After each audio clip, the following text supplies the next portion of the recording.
কোনো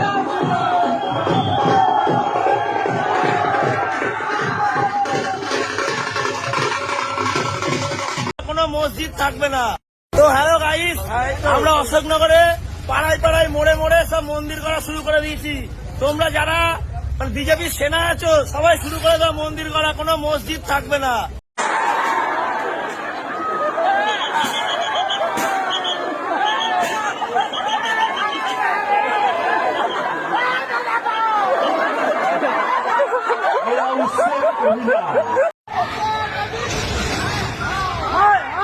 কিভাবে এবিপি আমাদের উপর অত্যাচার করেছে, দিয়েছে ছাত্রছাত্রীদের উপর, মেয়েদেরকে ছাড়ছে না সেই অত্যাচার করতে, আর সেখান থেকে সিএম থেকে এখন বের হয়েছে।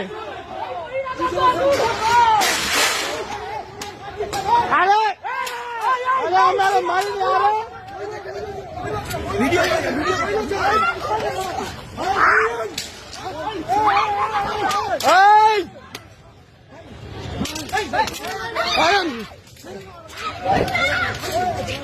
কথা বলছি, মেয়েদেরকে মারবে না, মেয়েদেরকে গায়ে হাত দেবে না, মেয়েদের গায়ে তোমরা হাত দেবে না।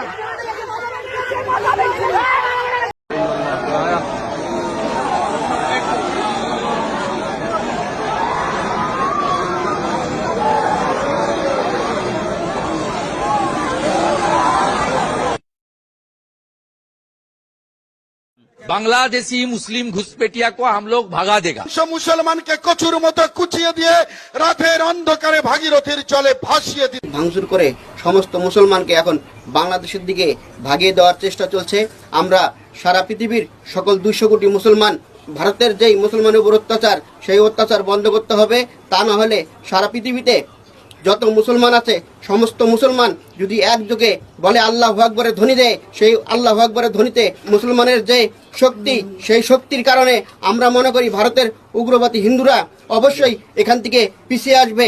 সারা পৃথিবীতে যে মুসলমানগুলি এখন অত্যাচার হচ্ছে, সেই অত্যাচারের পরিপ্রেক্ষিতে আমরা জানি রাজা গৌরগোবিন্দর যে মসনদ ছিল, আল্লাহু আকবরের ধ্বনি দিয়ে সেই মসনদকে খান খান করে দিচ্ছে এই মুসলমান। আমরা বিশ্বাস করি সেই মুসলমান যদি আবার একবার জেগে ওঠে, তাহলে ভারতের যে অত্যাচার, ভারতীয় যে আধিপত্য, সেই আধিপত্য একদিন ভেঙে চুরে চুরমার হয়ে যাবে। সকল মুসলমানকে বলবো ভিডিওটা বেশি বেশি করে শেয়ার করুন এবং সকল মুসলমানের পাশে থাকুন। শেয়ার করে দিয়ে বলতে চাই, মুসলমান এক আল্লাহ ছাড়া পৃথিবীর কোন শক্তিকে ভয় করে না, যার জ্বলন্ত প্রমাণ ইরানের প্রেসিডেন্ট খামেনি। তিনি শাহাদাত বরণ করেছেন কিন্তু পশ্চিমাদের কাছে মাথা নত করেননি।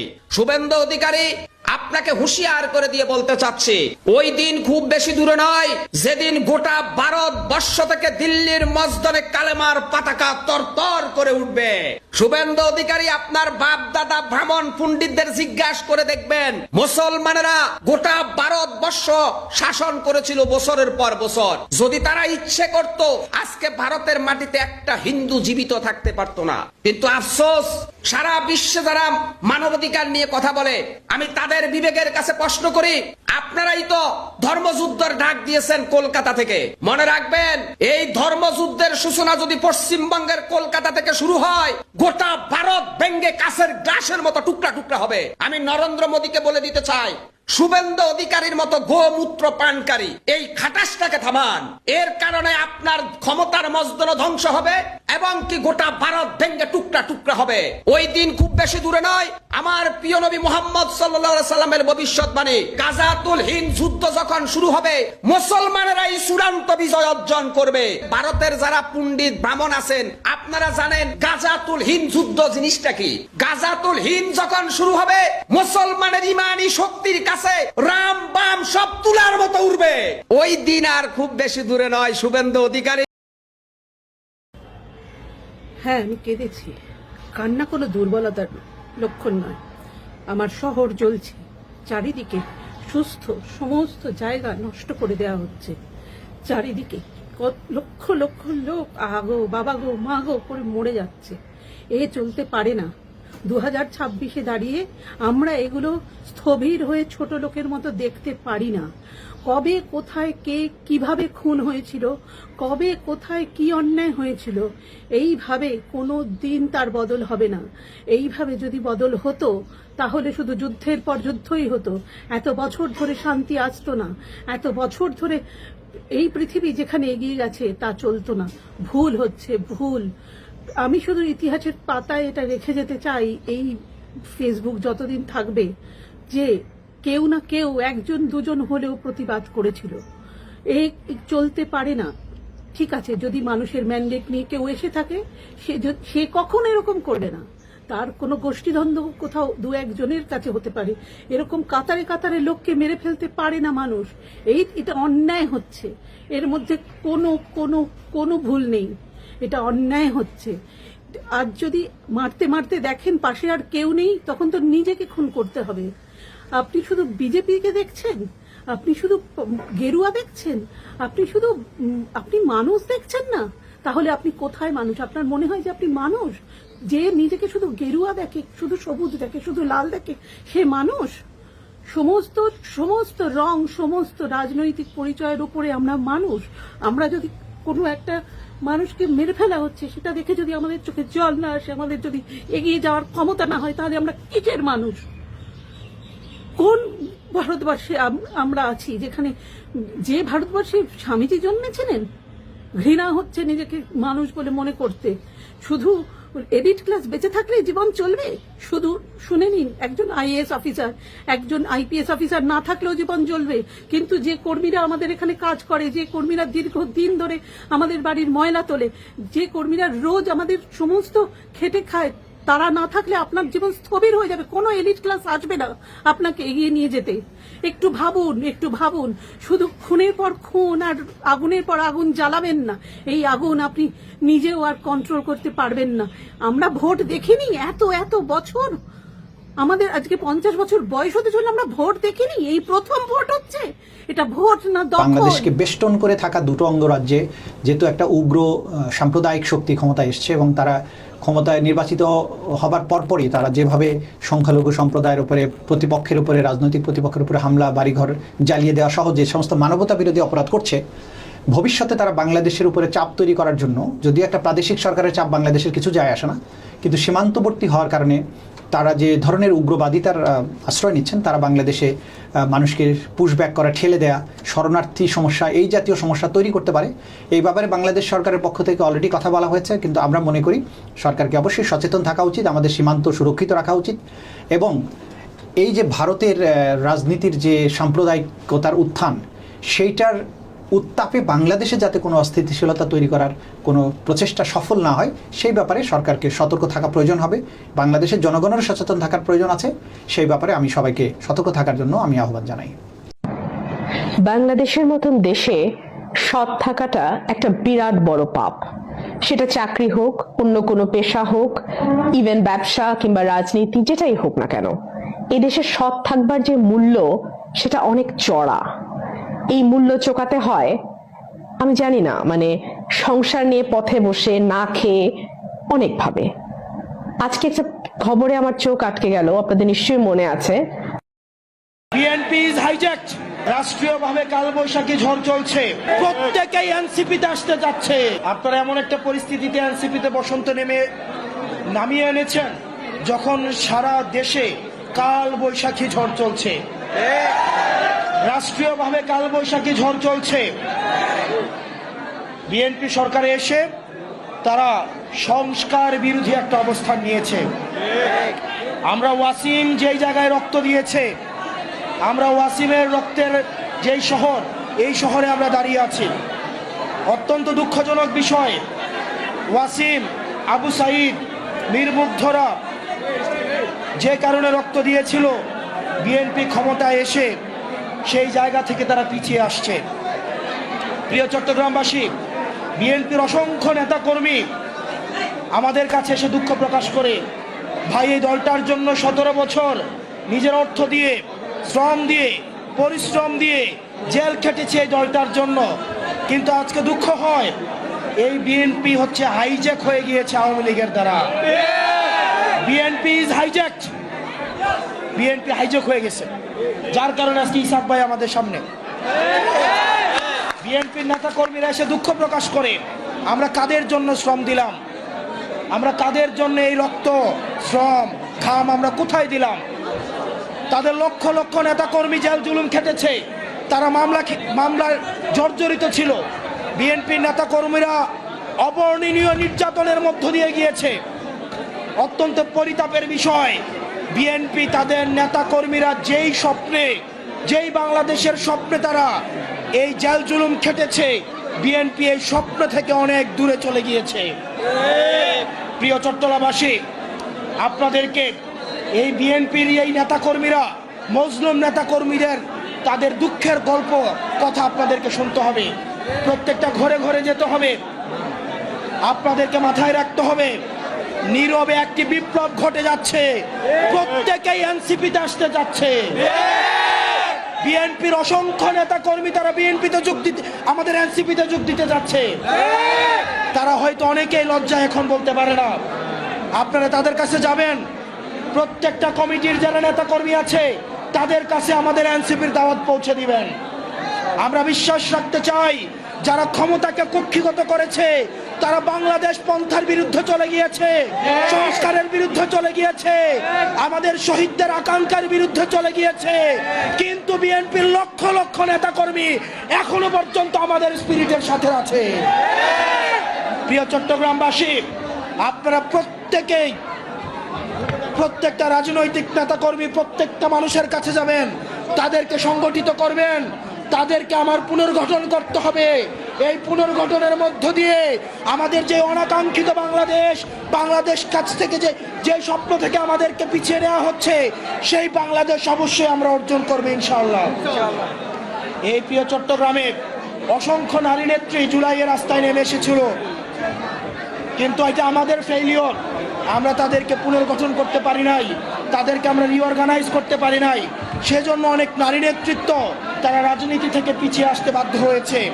সেজন্য নারী নেতৃত্বের মধ্যে যারা আছেন, আপনাদেরকে অনুরোধ করব, চিটাগংয়ের যে নারী শক্তি রয়েছে, নারীদের মধ্যে যে নেতৃত্বের যেই ক্ষমতা রয়েছে, দক্ষতা রয়েছে, আপনারা প্রত্যেকটা নারীর কাছে যাবেন, তাদেরকে পুনর্গঠিত করে, রিঅর্গানাইজ করে আমাদের বৃহত্তর যেই লক্ষ্য, আমাদের পুনর্গঠিত বাংলাদেশের যে লক্ষ্য, এই লক্ষ্য নারীদেরকে আপনারা অংশগ্রহণ করাবেন। প্রিয় চট্টগ্রামের বাসী, এই প্রিয় চট্টগ্রামে ঢাকায় যখন আন্দোলন বন্ধ হয়ে গিয়েছিল, বন্ধ হওয়ার উপক্রম তৈরি হয়েছিল, চট্টগ্রাম থেকে আবার আন্দোলন আবার সারা বাংলাদেশে ছড়িয়ে গিয়েছিল। আমরা বিশ্বাস করতে চাই, চট্টগ্রামে এনসিপির যে বসন্ত চট্টগ্রামে সম্প্রসারিত হয়েছে, সেই বসন্ত সারা বাংলাদেশের প্রত্যেকটি পথে প্রান্তরে, প্রত্যেকটি জেলা উপজেলায়, প্রত্যেকটি হাটে মাঠে, ঘাটে পথে প্রান্তরে ছড়িয়ে যাবে। এবং আমাদের আহ্বায়ক জনাব নাহিদ ইসলাম, উনি ঘোষণা দিয়েছিল 10 বছরের মধ্যে যদি বাংলাদেশের কাঠামোগত পরিবর্তন না হয় তাহলে উনি রাজনীতি ছেড়ে দিবেন। আমরা বিশ্বাস করতে চাই, আমরা প্রত্যেকটা মানুষ, আমরা আমাদের নিজেদের সাংগঠনিক দায়িত্ব যথাযথ পালনের মধ্য দিয়ে, আমাদের আহ্বায়ক জনাব নাহিদ ইসলামের হাতকে শক্তিশালী করার মধ্য দিয়ে আমরা আমাদের আহ্বায়কের সেই স্বপ্নের কাঙ্ক্ষিত সংস্কারের যে বাংলাদেশ, সেই বাংলাদেশ অবশ্যই আমরা গঠন করবো ইনশাআল্লাহ। আপনারা সবাই ভালো থাকবেন, সুস্থ থাকবেন। আপনাদের সাথে লড়াইয়ে সংগ্রামে আবার দেখা হবে। ইনকিলাব ইনকিলাব ইনকিলাব ইনকিলাব। আসসালামু আলাইকুম ওয়া রাহমাতুল্লাহি ওয়া বারাকাতুহু। এই যে আজকে এনা বাঙ্গু নারীবাদীদের ধর্ম, আমার ক্ষুদ্র ভাতারা ভাবি এই নারীবাদী আবার কারা, তাই এনা দেখে দেন কারা বাঙ্গু নারীবাদী। ওই যে একটা গান আছে না, আমরা নারীবাদী নারীবাদী, ওই দেখেন। আমরা নারীবাদী কারণ আমরা খুশি হতে চাই, আমরা নারীবাদী, আমরা নারীবাদী কারণ আমরা সুখী হতে চাই, আমরা নারীবাদী, আমরা নারীবাদী কারণ আমাদের অন্য উপায় নাই, আমরা নারীবাদী। দেখেছেন, চিনিছেন? এইগুলা বাঙ্গু নারীবাদীরা কিন্তু খুব শক্তিশালী, বুঝছাও? কেঙ্গা শক্তিশালী, এই কয়েকজনের বাইরে আরো ডজন খানেক আছে কলে। সংখ্যা ব্যাপার না, ব্যাপার আওয়াজ।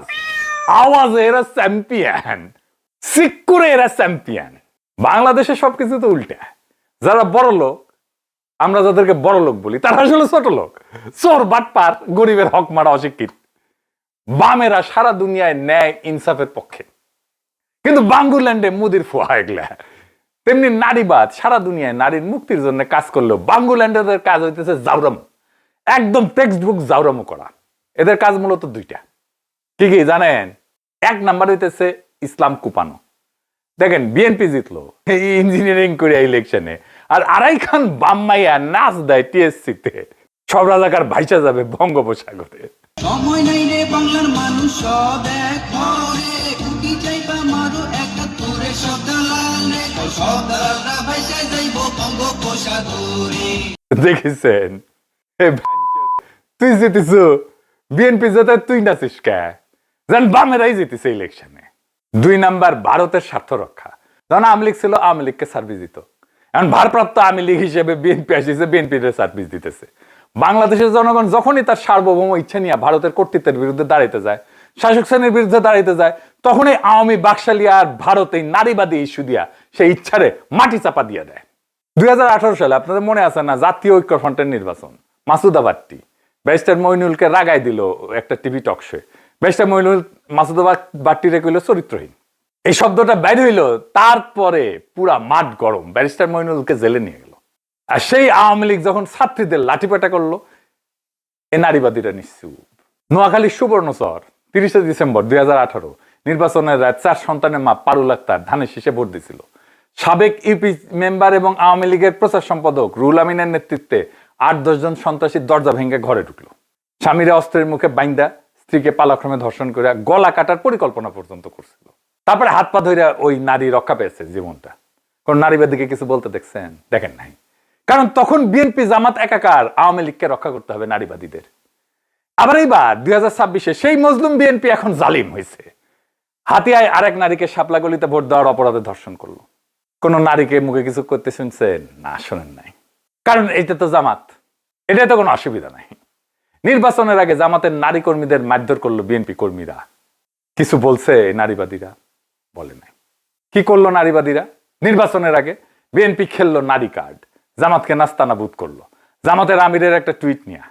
তারপরে জামাতের আমির নাকি নারীদের না মা বলছে, এইটাও নাকি অন্যায় হয়ে গেছে।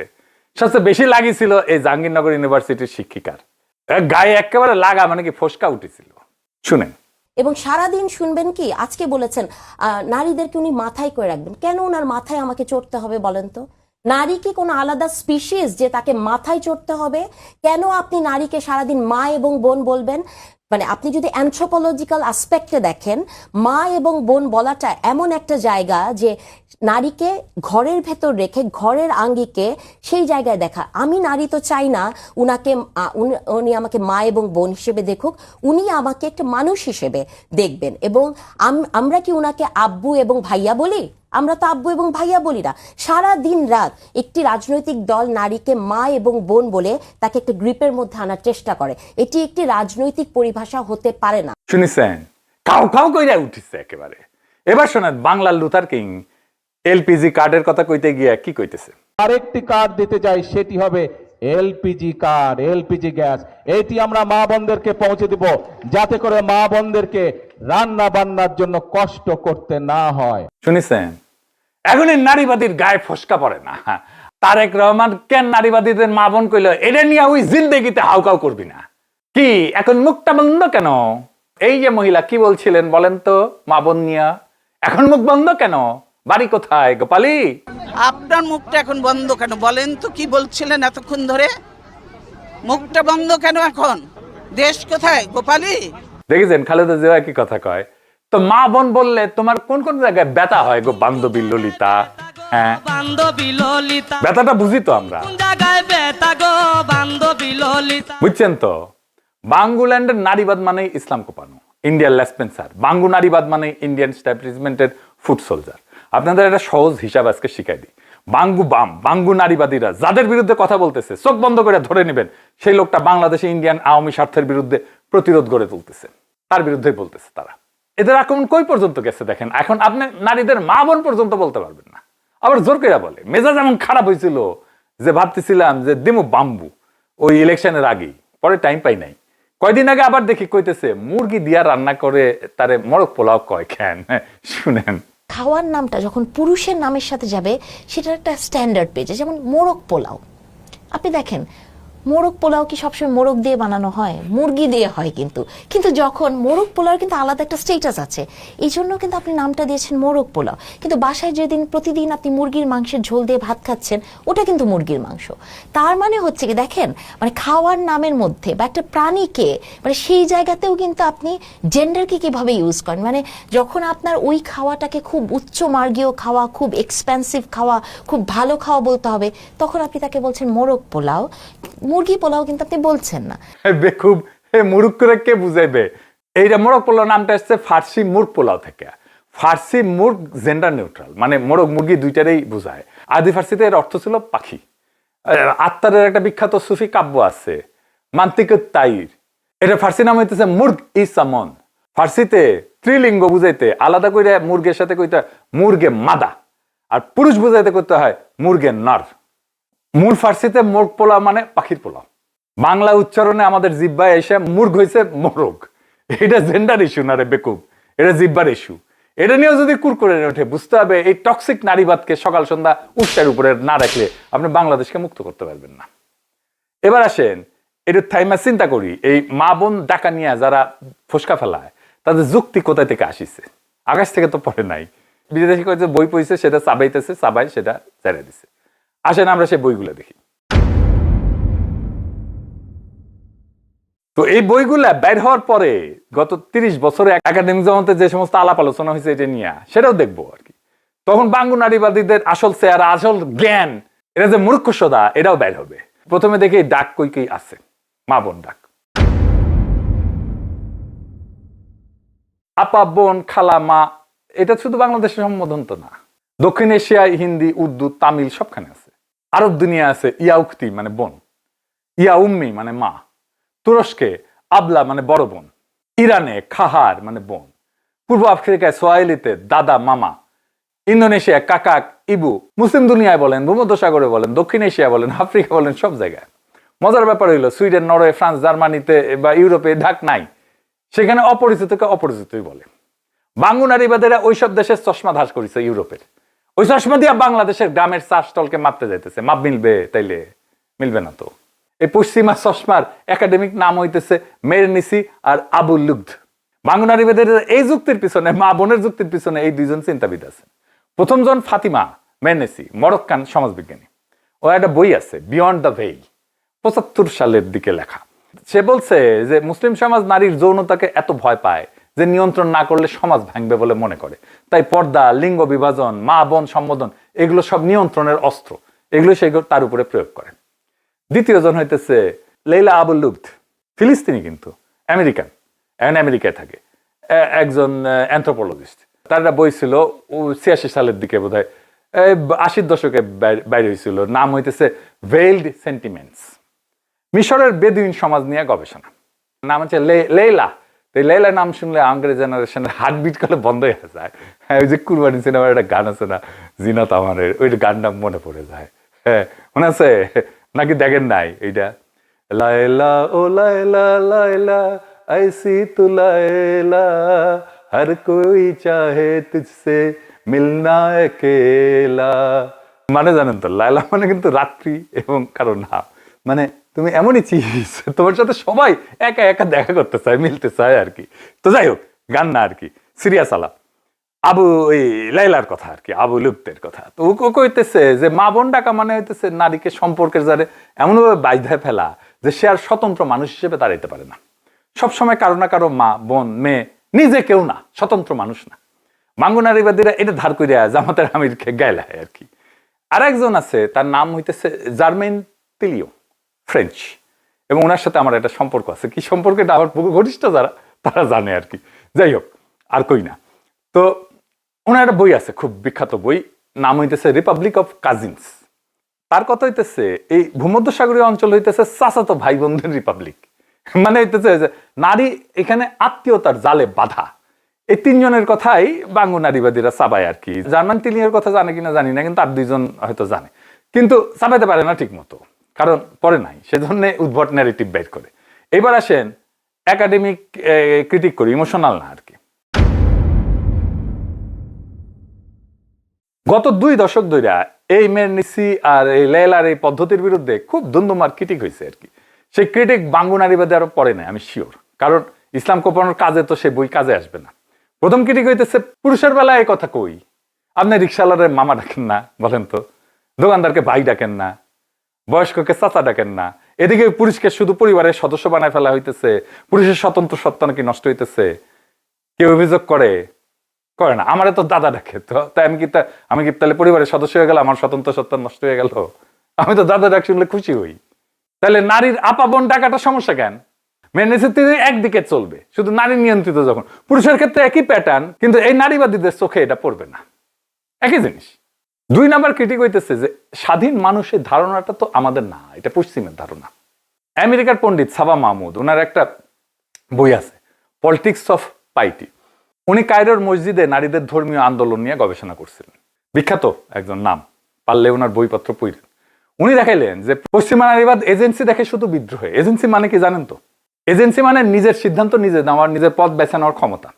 এ নারীবাদীরা হিজাব খুললে এজেন্সি দেখে, বাহ নারীরা নিজের সিদ্ধান্ত নিজে নিতেছে। ধর্ম ছাড়লে এজেন্সি দেখে, বাহ চমৎকার প্রগতিশীল হইতেছে। পরিবারকে গেলাইলে এজেন্সি দেখে, বাহ চমৎকার এই তো লাইনে আসিছে। আর যেই নারী নিয়ম মানে সে প্যাসিভ, নিষ্ক্রিয়, ব্রেন ওয়াশ, ভিকটিম। কিন্তু কায়রোর হাজার হাজার শিক্ষিত নারী স্বেচ্ছায় ধর্মীয় ক্লাসে যাইতেছে। বাংলাদেশেও যারা হিজাব পড়তেছে এরা তো শিক্ষিত, হাইলি এডুকেটেড, সংযমী জীবন চর্চা করতেছে, কেউ তো জোর করতেছে না। এখানে নারীবাদীরা বলবে ওই মাথা এদের ধুইয়া দিছে, একেবারে ব্রেন ওয়াশ করে দিছে। এই নারীরা কি বোকা, অশিক্ষিত? ওদের চেয়ে বেশি শিক্ষিত। এরা তো সচেতন ভাবে পথ বেছে নিছে।